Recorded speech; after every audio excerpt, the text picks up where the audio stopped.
তো গাইস অনেকক্ষণ ধরে আওয়াজটা আমি পাচ্ছিলাম। গাইস আবার আওয়াজটা হলো। কে ছিল বাইরে?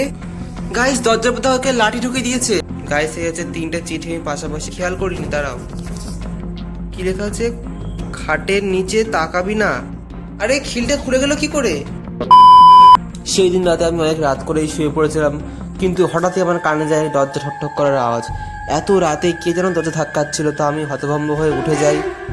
এখন আর রাত 2টো বাজে, আর কে যেন ডাকছে দরজা থেকে। আমি আওয়াজ পেলাম। কে কে ডাকছে? কোনো কথা বলছে না কেন? এত রাতে কি উৎপাত শুরু হলো এটা? আর এত রাতে কাউকে ডাকলে পাওয়াও যাবে। আওয়াজটা একটু বন্ধ হয়েছে মনে হচ্ছে। যাই বরং গিয়ে এবার শুয়েই পড়ি। ভেবেছিলাম যে বাইরে ছিল সে হয়তো চলে গেছে, কিন্তু কে জানতো আমার জন্য আরো বড় কিছু অপেক্ষা করছিল। গাইস বাইরে দেখে একটা লাঠি ঢোকাচ্ছে। এত রাতে এবার আমি কি করব? মনে হচ্ছে বাইরে কেউ ওটা দাঁড়িয়ে আছে। একটা সরু সরু পা দেখতে পাচ্ছি, আর হাতটা, ও মাই গড, হাতটা উল্টানো। গাইস এটা কি? তো একটা অস্বাভাবিক মানুষ বাইরে দাঁড়িয়ে ছিল। আমি এত টাকাটাকি করলেও সে কোনো উত্তর দেয় না, কিন্তু কিছুক্ষণ পরে সেটা লাঠি দরজা দিয়ে ঢুকিয়ে দেয়। তাতে কি এটা লেখাও ছিল। তো গাইস এখানে মানে গাছের ডাল দেখি, দেখতে পাচ্ছি এটা গাছের ডাল। তো এইটাকে ঢুকিয়ে দিয়েছি দরজা দিয়ে। কিন্তু কেউ এরকম কেন করবে এত রাত্রিবেলা? কেউ কি মানে মজা করছে আমার সাথে? এরকম অস্বাভাবিক কাজ করে মানুষের হতে পারে না। তাহলে কিসের কাজ? এটা ভূতের। তো গাইস এখন আমি এই লাঠিটা দরজা থেকে বার করবো। লাঠিটা কি একটা আছে মনে হচ্ছে। এই দেখো, একটা কাগজ মনে হচ্ছে, একটা চিঠি টাইপের। তো এই চিঠিতে লেখা আছে, দেখি এগুলো পড়ে কি এটা লেখা আছে। হ্যাঁ, দরজা খোল, না হলে এর ফল খুব খারাপ হবে। আর নিচে তুই মরবি। এই চিঠি দিয়ে আমাকে হুমকি দিচ্ছে। আমি দেখো কপাল টপাল ঘেমে গেছে একদম। মানে চিঠি দিয়ে হুমকি দিচ্ছে আমাকে। গড, দরজায় আবার ঠকঠক শব্দ হচ্ছে। মনে হচ্ছে লাঠি দিয়ে কেউ দরজা পেটাচ্ছে। আওয়াজটা বন্ধ হচ্ছে। দেখি তো বাইরে একবারে কেউ আছে কিনা, না তো কেউ ঘুমও হবে না জানতে না পারি। দেখি খুলে একবার। আরে বাইরে তো কেউ নেই, ফাঁকা। আজব ব্যাপার, বাইরে একটা লোকও নেই, অথচ ঠকঠক করে শব্দ হচ্ছে। আরে শব্দটা আবার হলো না? হ্যাঁ হ্যাঁ, শব্দটা আবার হচ্ছে। ব্যাপার, কেউ কি আমার সাথে মজা করছে এত রাতে না কি? আমি কিছু বুঝতে পারছি না। গাইস আবার একটা ঠকঠক করে শব্দ হলো। আর নিচে আমি, গড, নিচেটা কি পড়ে আছে? 1 মিনিট গাইস। এই দেখো গাইস, নিচে না কে একটা এই দরজার উপরটা দিয়ে এই চিরকুটটা ছুঁড়ে মেরেছে। আমার মনে হচ্ছে এতেও কিছু লেখা আছে। এটা আরেকটা চিঠি। গাইস দেখো, এতেও লেখা আছে, আমাকে দেখার চেষ্টা করিস না, আমরা অশরীরী, আমাদের এভাবে দেখা যায় না, ধন্যবাদ দরজা খোলার জন্য। গাইস এসব কি শুনছি? অশরীরী আর দরজাটা খোলার জন্য ধন্যবাদের মানেটা কি? মানে কি বলতে চাই আমি কিচ্ছু বুঝতে পারছি না। আমি কনফিউজ হয়ে গেছি একদম। আর কেউ ঢুকিনি তো? একবার দেখি তো। না না, ঘরে মনে হচ্ছে তো কেউ নেই। ঘর তো ফাঁকাই লাগছে একদমই। তাহলে এই কথাটা বলার কারণ কি? কেউ কি ভয় দেখাচ্ছে আমাকে? কি হচ্ছে গাইস আমার সাথে এত রাতে? আমি তো একদমই কিছু বুঝতে পারছি না। আরে গাইস, চিঠিটার এই পাশে কি লেখা মনে হচ্ছে?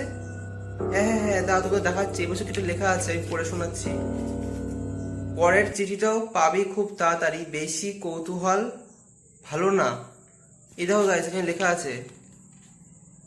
অলরেডি এই দুটো চিঠি কিন্তু আমি পেয়ে গেছি। তো বলছে এই চিঠিতে লেখা আছে আমি নাকি আরো একটা চিঠি পাবো, আর বেশি কৌতূহল ভালো না। এর মানেটা কি গাইস? এরপর আরো একটা চিঠি আসবে। তো গাইস প্রায় আধ ঘন্টা কেটে গেল। আমি না এখানে চুপটি করে বসে রয়েছি ওই চিঠির অপেক্ষায় কখন আসে।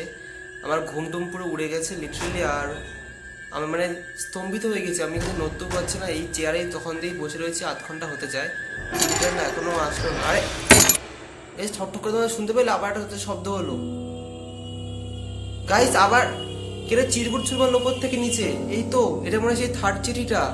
দাঁড়া দাঁড়া, দেখছি আমি। দেখো গাইস, দেখতে পাচ্ছ এই লাঠিটার পাশে এখানে চিরকুটটা ছুঁড়ে মেরেছে। এই যে, তো এই এত রাতে এইসব কাণ্ড কি করছে আমার সাথে? বাইরে কি কোনো ভূত আছে না কি? আমি তো কিছুই বুঝতে পারছি না। আমাদের গ্রামটা না মানে অনেক কিছু অস্বাভাবিক ব্যাপার ঘটে, ঘটনা ঘটে মাঝরাতের দিকে। কারণ এই গ্রামটা একদমই ভালো। অনেক আগেকার দিন থেকেই না আমাদের গ্রামটা বদনাম হয়ে আছে। তো এরকম অস্বাভাবিক ভূতের কাণ্ড না ঘটে একদম। জন্য সন্ধে হয়ে গেলে যাতে গ্রাম পুরো ফাঁকা হয়ে যায়।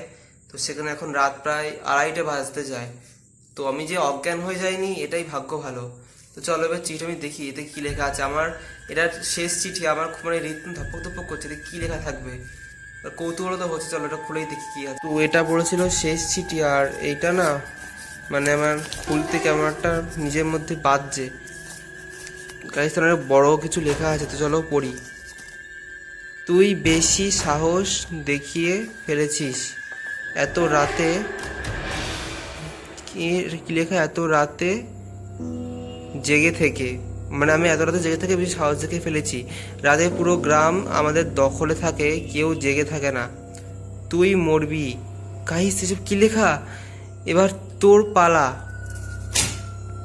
গাইস মানে এত রাতে কেউ জেগে নেই আর এরকম আমাকে হুমকি দিয়ে মারার কথা বলছে, মানে এইসব কি হচ্ছে গাইস? গাইস এই হচ্ছে 3টে চিঠি আমি পাশাপাশি রেখেছি, এই হচ্ছে মোট 3টে চিঠি। আরে গাইস, গাইস এই পাশে কি লেখা আছে? এটা আমি পড়িনি তো, এটা আমি খেয়াল করিনি, দাঁড়াও। কি লেখা আছে? খাটের নিচে তাকাবি না, তাকালেই তুই শেষ। চিঠিতে আমাকে লিখে পাঠিয়েছে যে খাটের নিচে তাকাবি না, মানে খাটের তলায় কি আছে? খাটের তলায় কি আছে গাইস?